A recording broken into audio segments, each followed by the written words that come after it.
میری نظریں پولیس اہلکاروں کا جائزہ لے رہی تھیں۔ وہ میری طرف بغور دیکھ رہے تھے، تاہم اس حد تک چوکنا اور مجھے نشانے پر رکھنے کے لیے تیار دکھائی نہیں دے رہے تھے۔ غالباً ASI کے عہدے والے افسر کا ریوالور بدستور ہولسٹر میں تھا اور سنتری نے بھی اپنی رائفل شانے سے اتار کر سیدھی نہیں کی تھی۔ تاہم ان سے سب سے بڑی حماقت یہ سرزد ہوئی تھی کہ انہوں نے اپنی جیپ سے نیم پختہ راستہ پوری طرح بلاک نہیں کیا تھا۔ میری گاڑی کو قریب آتا دیکھ کر ان دونوں نے بیک وقت ہاتھ کے اشارے سے مجھے رکنے کا حکم دیا۔ میں نے بظاہر گاڑی کی رفتار ہلکی کر دی، لیکن عین ان کے قریب پہنچ کر میں نے گاڑی کو بریک لگایا اور اپنا پستول سیدھا کر کے اور یک کے بعد دیگرے 4 گولیاں دونوں پولیس اہلکاروں پر داغ دیں۔ ماحول کا سناٹا ہولناک دھماکوں سے گونج اٹھا۔ مجھے فوراً ہی پتہ چل گیا کہ ان گولیوں میں سے ایک سنتری کی کنپٹی پر لگی ہے۔ اس نے ایک زوردار جھٹکا کھایا اور پیچھے کی طرف گرنے لگا۔ اس دوران میری نظریں سب انسپکٹر کا جائزہ لے رہی تھیں۔ اسے بائیں کاندھے اور دائیں ران میں 2 گولیاں لگی تھیں، تاہم اس قدر شدید زخمی ہونے کے باوجود اس پر اپنے فرض منصبی کے تقاضے پورے کرنے کی دھن سوار تھی۔ میں نے اسے ہولسٹر سے ریوالور نکالتے دیکھا۔ اس سے پہلے کہ وہ مجھے نشانہ بنانے کی کوشش کرتا، میں نے تاک کر مزید 2 فائر کیے۔ اس بار میرا نشانہ کارگر رہا۔ ایک گولی اس کے حلق کو چیر گئی اور دوسری سینے میں پیوست ہو گئی۔ اس کے جسم نے جھٹکا کھایا اور وہ منہ کے بل گر پڑا۔ میں نے بغور پولیس افسر کا جائزہ لیا۔ اس پر جان کنی کی کیفیت طاری تھی۔ اس کی طرف سے بے فکر ہو کر میں نے جلدی سے پستول میں بھرا ہوا میگزین لوڈ کیا اور پستول کو کاک کر کے واپس اس کے ٹھکانے پر رکھ دیا۔ گتے کو واپس اس کی جگہ پر پہلے کی طرح فکس کرنے میں مجھے مزید 1 منٹ لگا۔ اس کے بعد میں نے گاڑی کو گیئر میں ڈالا اور ایکسلریٹر پر دباؤ بڑھاتا چلا گیا۔ اس دوران میں مجھے یہ دیکھنے کی مہلت ہی نہیں ملی تھی کہ اس تمام عرصے میں وہاں سے کوئی گاڑی گزری ہے یا نہیں، اور میری اس کارروائی کے کتنے چشمدید گواہ ہیں۔ تاہم گاڑی کو طوفانی رفتار سے دوڑاتے ہوئے لگ بھگ 2 فرلانگ کا فاصلہ طے کرنے کے بعد میں نے عقب نما آئینے پر نظر دوڑائی تو دور دور تک کوئی گاڑی نظر نہ آئی۔ اب میرے دائیں ہاتھ پر بلند و بالا پہاڑی سلسلہ چل رہا تھا، جبکہ بائیں ہاتھ پر دریائے جہلم ہم سفر تھا۔ بکھری ہوئی آبادی ابھی تک سڑک کے دونوں طرف دکھائی دے رہی تھی۔ میں لگ بھگ 2 میل کے فاصلے سے 2 مسجدوں کے سامنے سے گزرا۔ تمام آثار بتا رہے تھے کہ وہ مسلمانوں کی اکثریت والا علاقہ ہے۔ میرے دل میں یہ سوچ کر دکھ کی ٹیس پیدا ہوئی کہ شاید وہ دونوں پولیس والے بھی مسلمان رہے ہوں، لیکن میں نے خود کو تسلی دی کہ اس صورتحال میں میرے پاس اس کے علاوہ کوئی راستہ نہیں تھا۔ میں اپنے رحم دلی کے جذبے سے مجبور ہو کر اپنے وطن کی سلامتی خطرے میں نہیں ڈال سکتا تھا۔ میرے پاس موجود نقشے کے مطابق سری نگر جانے والی مرکزی سڑک اوانتی پور سے آگے برسو نامی گاؤں کے قریب ایک پل پار کر کے پھر دریا کے دائیں طرف آ جاتی تھی، اور میں جس سڑک پر رواں دواں تھا وہ اسی مرکزی شاہراہ سے مل جاتی تھی۔ تاہم میں اب مرکزی شاہراہ پر مزید آگے بڑھتے رہنے کا خطرہ مول نہیں لینا چاہتا تھا، کیونکہ اس نقشے کے مطابق اس شاہراہ کی اگلی منزل لیٹھی پورا گاؤں تھی، جس کی حد ختم ہوتے ہی ہندوستانی فوج کا ایک بڑا کیمپ واقع تھا۔ مجھے یقین تھا کہ اس فوجی کیمپ کے قریب قائم کی گئی چیک پوسٹ پر سب سے زیادہ سختی سے جانچ پڑتال اور تلاشی کی کارروائیاں کی جاتی ہوں گی، کیونکہ اس سے چند ہی میل آگے بڑھنے کے بعد سری نگر کے مضافات شروع ہو جاتے تھے۔ میں گاڑی کی رفتار کم کر کے اس مسئلے سے نمٹنے کے لیے دماغ لڑانے لگا۔ بالآخر مجھے ایک بار پھر نقشے کا سہارا ملا۔ کافی غور و خوض کے بعد مجھے اس فوجی کیمپ سے کنی کترا کر گزارنے کی ایک ہی صورت نظر آئی، اور میں نے اللہ کا نام لے کر اسی پر عمل کرنے کا ارادہ کر کے گاڑی ایک بار آگے بڑھا دی۔ نقشے کی فراہم کردہ معلومات کے عین مطابق وہ چھوٹی سڑک بالآخر سری نگر جانے والی شاہراہ سے جا ملی۔ تاہم میں نے سیدھا آگے بڑھنے کی بجائے گاڑی شاہراہ پر بائیں طرف موڑ لی اور واپسی کے راستے پر چل پڑا۔ سرسبز کھیتوں کے درمیان لگ بھگ 1 میل آگے بڑھنے کے بعد میری گاڑی دریائے جہلم پر موجود پل کے قریب پہنچ گئی۔ اس دوران میرے ذہن میں یہ اندیشہ مسلسل کلبلا رہا تھا کہ کہیں اس پل سے پہلے بھی کوئی چیک پوسٹ موجود نہ ہو، لیکن میں نے یہ دیکھ کر اطمینان کا سانس لیا کہ میرے آگے چلنے والی چھوٹی گاڑیاں بغیر کسی رکاوٹ کے پل پار کر رہی ہیں۔ میں نے پل پار کر لیا تو دیکھا کہ شاہراہ کے دوسری طرف بھی کوئی چیک پوسٹ موجود نہیں تھی۔ مجھے یقین ہو گیا کہ یہ میری پیش بندی درست ہونے کی علامت ہے۔ صرف 1.5-2 میل کے بعد واقع فوجی کیمپ کے سامنے قائم چیک پوسٹ کی وجہ سے اس پل پر ناکہ لگانا غیر ضروری سمجھا گیا ہوگا۔ میں گہرے اطمینان کے ساتھ پل کے بعد شاہراہ کے دونوں طرف چلتے کھیتوں کے درمیان گاڑی آگے بڑھاتا چلا گیا۔ اس دوران میری نظریں شاہراہ کی دوسری طرف جمی ہوئی تھی۔ میں نے پل پار کرنے کے بعد بمشکل 1 میل کا فاصلہ طے کیا ہوگا کہ میرا دل خوشی سے دھڑک اٹھا۔ دوسری طرف بمشکل 50 گز کے فاصلے پر ایک نسبتاً چھوٹی سڑک مرکزی شاہراہ کے متوازی چل رہی تھی، جس پر اکا دکا ٹریکٹر اور جیپ وغیرہ بھی رواں دواں تھے۔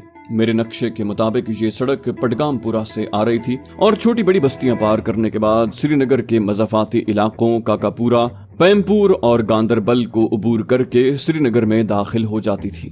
نقشے کی اگلی پیشن گوئی بھی بالکل درست ثابت ہو گئی۔ لگ بھگ 1.5 فرلانگ کا مزید فاصلہ طے ہونے کے بعد پٹگام پورا سے آنے والی سڑک مرکزی شاہراہ کے بالکل قریب آ گئی۔ میں نے اس مقام پر اپنی گاڑی سڑک کے کنارے پر روک دی اور دونوں طرف سے آنے والے ٹریفک کا رش کم ہونے کا انتظار کرنے لگا۔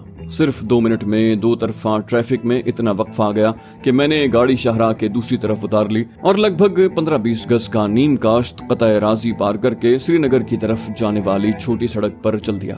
میں اس سڑک پر چلنے والے دیہی طرز کے سست رفتار ٹریفک کے درمیان راستہ بناتے ہوئے آگے بڑھ رہا تھا کہ کاکاپورا گاؤں آ گیا۔ میں درمیانی رفتار سے محتاط ڈرائیونگ کرتے ہوئے گاؤں کے درمیان سے گزرا۔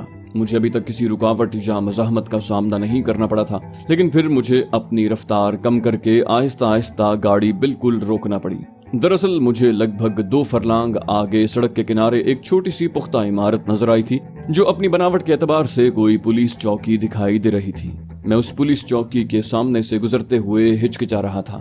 اگرچہ دونوں پولیس اہلکاروں کو میری گولیوں کا نشانہ بنے زیادہ دیر نہیں ہوئی تھی، لیکن زیادہ نہ صحیح تھوڑا بہت امکان ضرور تھا کہ اونتی پورا تھانے والے ان کی لاشیں دریافت کر کے پورے علاقے کی پولیس کو وائرلیس کے ذریعے اس ہولناک واقعے کی اطلاع دے کر ان دونوں کے قاتل یا قاتلوں کی گرفتاری کے لیے الرٹ کر دیا ہوگا۔ اب میرا مسئلہ یہ تھا کہ میرا نقشہ کوئی اور متبادل سڑک نہیں دکھا رہا تھا۔ دوسری طرف میں وہاں زیادہ دیر رک کر راہگیروں کی توجہ کا نشانہ بھی نہیں بننا چاہتا تھا۔ ویسے بھی میری گاڑی پہلے ہی منفرد دکھائی دے رہی تھی۔ بالآخر کسی مقامی باشندے سے کسی متبادل سڑک کے بارے میں پوچھنے کا فیصلہ کیا۔ قدر تذبذب کے بعد میں نے ایک ٹریکٹر ڈرائیور سے مدد لینے کا فیصلہ کیا۔ میرے اشارہ کرتے ہی اس نے بریک لگا کر ٹریکٹر روک لیا۔ میں نے دوستانہ لہجے میں کہا، بھائی مجھے لگتا ہے تمہیں علاقے کے چپے چپے کا پتہ ہوگا، کیا تم بتا سکتے ہو کہ میں یہاں سے کون سے راستے سے آگے بڑھوں تو سپہر ڈھلنے سے پہلے سری نگر پہنچ سکتا ہوں؟ میں اسے شارٹ کٹ سمجھ کر ہائی وے چھوڑ کر اس سڑک پر آ گیا تھا، لیکن یہ بھی کافی طویل لگ رہا ہے۔ پتہ نہیں میری بات وہ دیہاتی کس حد تک سمجھ سکا تھا، کیونکہ جب اس نے بات کی تو اس کی ہندی کی حالت کافی پتلی تھی۔ اس نے جو کچھ بتایا اس کے مطابق ویسے تو مرکزی شاہراہ کے علاوہ یہی سری نگر تک پہنچنے کا سب سے صاف ستھرا راستہ تھا، تاہم اگر میں 100 گز آگے بائیں طرف مڑنے والے کچے راستے پر 1.5 میل فاصلہ طے کر لوں تو ریلوے لائن کے متوازی چلنے والی سڑک پر پہنچ جاؤں گا، جو مجھے آدھے گھنٹے میں تینگن بستی سے ہو کر سری نگر پہنچا دے گی۔ میرے بس چلتا تو میں اس ٹریکٹر ڈرائیور سے مجوزہ سڑک پر کسی چیک پوسٹ کی موجودگی کے بارے میں تفصیلاً پوچھتا، لیکن پھر میں نے اپنا ارادہ ترک کر دیا۔ وہ شخص یہ بات ہرگز نہ بھولتا۔ بہرحال میں نے ٹریکٹر والے کا شکریہ ادا کیا اور اسے پیچھے چھوڑ کر آگے بڑھا۔ مجھے لگ بھگ فوراً ہی بائیں ہاتھ پر مڑنے والا کچا راستہ نظر آیا۔ میں نے گاڑی اس طرف موڑ دی۔ وہ راستہ کچا ضرور تھا، تاہم خاصا ہموار تھا۔ مجھے صرف ایک جگہ پر قریبی نالے سے چھلک کر آنے والے پانی کی وجہ سے کیچڑ والے دلدلی مقام سے گزرنا پڑا۔ بالآخر میں ریلوے لائن کے ساتھ ساتھ چلتی تنگ سڑک پر پہنچ گیا۔ کسی زمانے میں وہ کثرت سے استعمال کی جاتی ہوگی، لیکن اس کی حالت سے واضح تھا کہ اب غالباً برس ہا برس سے متروک اور دیکھ بھال سے محروم ہے اور اس پر صرف بیل گاڑی وغیرہ ہی چلتی ہے۔ میں نے گاڑی کی رفتار کم رکھی تاکہ جھٹکے اور اچھل کود محدود رہے۔ ایک مناسب جگہ دیکھ کر میں نے لکشمن اور راگنی کی نظروں سے ان کی گاڑی کی شناخت چھپانے کی کارروائی مکمل کرنے کا فیصلہ کیا، جس کا بندوبست میں دلی سے کر کے چلا تھا۔ میں نے سفید کاغذ کے 2 ٹکڑے نکالے جن پر جلی حروف میں گاڑی کا رجسٹریشن نمبر درج تھا۔ یہ نمبر جعلی نہیں تھا، کیونکہ اسی نمبر پلیٹ والی ایک جیپ غالباً روہتک کے نواح میں اس وقت بھی کہیں گھوم رہی ہوگی۔ میں نے وہ دونوں خود ساختہ کاغذی نمبر پلیٹ اصل نمبر پر اتنی صفائی اور مہارت سے چسپاں کر دیں کہ بہت باریکی سے جائزہ لیے بغیر ان کی اصلیت کا اندازہ لگانا مشکل تھا۔ اپنی کارکردگی سے مطمئن ہو کر میں ایک بار پھر آگے چل پڑا۔ مجھے راستے میں کوئی ٹرین تو نظر نہ آئی، البتہ ریلوے لائن کے دونوں اطراف مخصوص طرز کے گھروں کی تعداد بڑھنے لگی۔ کئی میل آگے بڑھنے کے بعد ایک باقاعدہ آباد بستی آ گئی۔ ایک دکان پر مجھے اس بستی کا نام شالینا لکھا نظر آیا۔ کچھ فرلانگ آگے مجھے دائیں طرف سے ایک نسبتاً بڑی اور نئی سڑک آتی دکھائی تھی، جو ریلوے لائن عبور کر کے بائیں طرف کہیں جا رہی تھی۔ میں نے قدرے تذبذب کے بعد اپنی گاڑی اس سڑک پر دائیں طرف موڑ دی۔ اس سڑک کے دونوں طرف کچے پکے مکانات تھے۔ کچھ آگے بڑھنے کے بعد میں ایک چھوٹے سے بازار سے گزرا، پھر اچانک مجھے اپنے سامنے وہی مرکزی شاہراہ دائیں سے بائیں جاتی نظر آئی، جس سے میں خاصی دور سے آنکھ مچولی کھیلتا آ رہا تھا۔